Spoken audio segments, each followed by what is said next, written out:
sudah mendengar agenda sidang tuntutan, sidang ke-16 kalau nggak salah ya.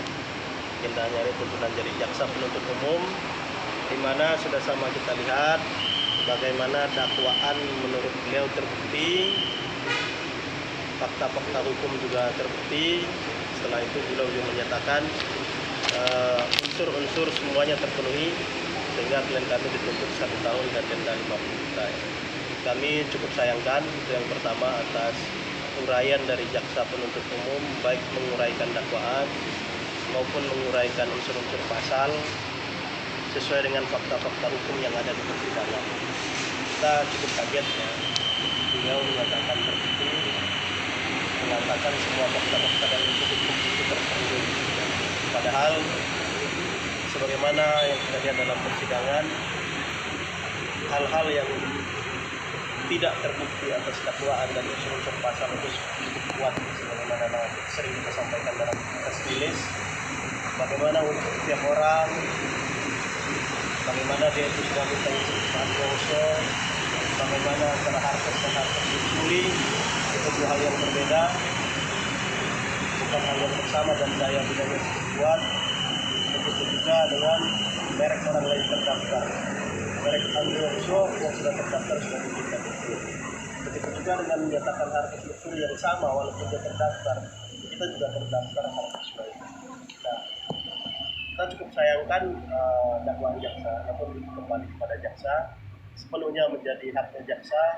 Namun semestinya jaksa yang sudah dibayar oleh negara, yang sudah diambil dari keringat dan pajak rakyat, mereka digaji dengan pajak rakyat, mestinya bersikap baik, bersikap kooperatif dan bersikap adil kepada rakyat. Karena negara ini nggak mungkin ada tanpa rakyat. Negara ini nggak bisa jalan tanpa pajak dari rakyat.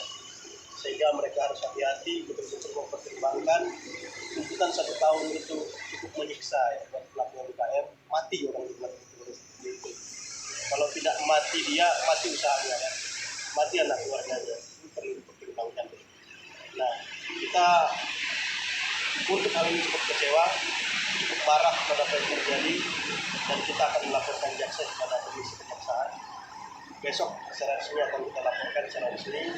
Kita akan mendaki jaksa mulai dari awal sampai hari ini, yang menganggap juga pengacara tidak ada dan memberikan nilai kepada terdakwa itu tidak menghargai pengacara, sehingga hal-hal itu akan kita tulis secara detail dan akan kita laporkan. Itu yang pertama yang ingin kita sampaikan. Yang kedua, kita tentu akan membuat pledoi bagaimana kita sampaikan dari awal kalau ini unsurnya tidak terpenuhi, fakta-fakta hukumnya tidak seperti yang disampaikan oleh jaksa, unsur-unsur lain yang tidak terpenuhi. Begitu juga dengan kita sudah ada gugatan perdata di pengadilan yang semestinya gugatan itu dipertimbangkan, dan sesuatu yang masih ada perdatanya, pidananya dipertimbangkan. Yang jaksa berani menangguhkan perkara sampai betul perdatanya itu dibatalkan. Namun kita buat pendapat yang setelah menghargai, kita akan membuat pledoi yang betul-betul memberi rasa keadilan, yang mempertimbangkan fakta hukum secara real, yang nantinya harapan kita tentunya dengan pledoi itu semua fakta hukum dan saksi kita uraikan secara rinci, kita uraikan fakta-fakta hukum secara nyata dan apa adanya di persidangan. Kalau memang dari awal klien kita tidak melakukan tindak pidana, sudah semestinya dibebaskan oleh pengadilan. Kita berharap hal-hal itu nanti dipertimbangkan oleh pengadilan, dan kita akan bacakan pada saat persidangan tanggal 6 Januari 2022. Kasus ini jelas cuman kerugian pelaporannya itu kan baru 2 hari dia sudah melapor, dan dia kalau menyatakan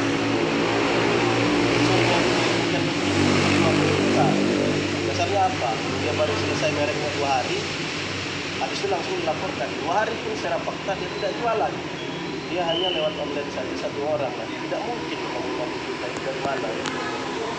Dari mana kerugian itu muncul? Itu nanti akan kita jawab dalam online secara detail. Mungkin ada tambahan Bang Zulfi? Sedikit saya tambahkan ya, walaupun hari ini jaksa sudah melaksanakan tugasnya sebagai penuntut umum, tapi tetap kita sesalkan tuntutannya. Kenapa? Karena efek dari tuntutannya, apalagi nanti kalau